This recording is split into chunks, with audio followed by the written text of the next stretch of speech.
শুভ প্রেম দিবস প্রতিদেব। প্রতিদেব, এই লোকটাকে না এক ফোঁটাও ঘরে রাখতে পারি না।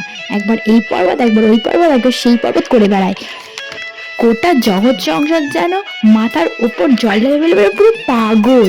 আমি এখনো তার মাথায় জল ঢালতে পারলাম না, আর সে নাকি আমার হাজবেন্ড। বলুন তো। আচ্ছা, নিউমোনিয়া হয়ে গেছে গিন্নি। এই কেন? এমন ফলমূলের মিল্কশেক ঢেলেছে গিন্নি, কৈলাসের মতো জমে গেছি। ওই জন্যই গঙ্গাদি ফোন করেছিল আমায়, কি কমপ্লেনটাই না করলো। ফল মূল দুধ ওই প্লাস্টিক এত কিছু ফেলে গঙ্গাদি খারাপ হয়ে গেছে। ভক্তি অপচয়ের রূপ দিলে এমন তো হবেই। সেই তো, এত এত সন্তান না খেয়ে রয়েছে। আমার বড় কষ্ট হয় মহাদেব।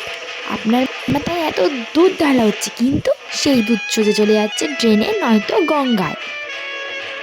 ওই দুধ যদি সংরক্ষণ করে ক্ষুধার্তদের দেওয়া হতো, কতই না ভালো হতো।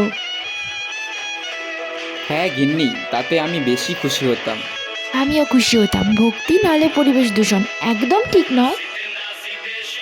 রিচুয়াল থাকুক, কিন্তু অপচয় বন্ধ হোক। ভক্তি হোক মন থেকে, শক্তি বা ক্ষমতা দিয়ে নয়। আর যদি ক্ষমতা থেকেই থাকে, তাহলে অপচয় নয়, অসহায়দের সাহায্য করো।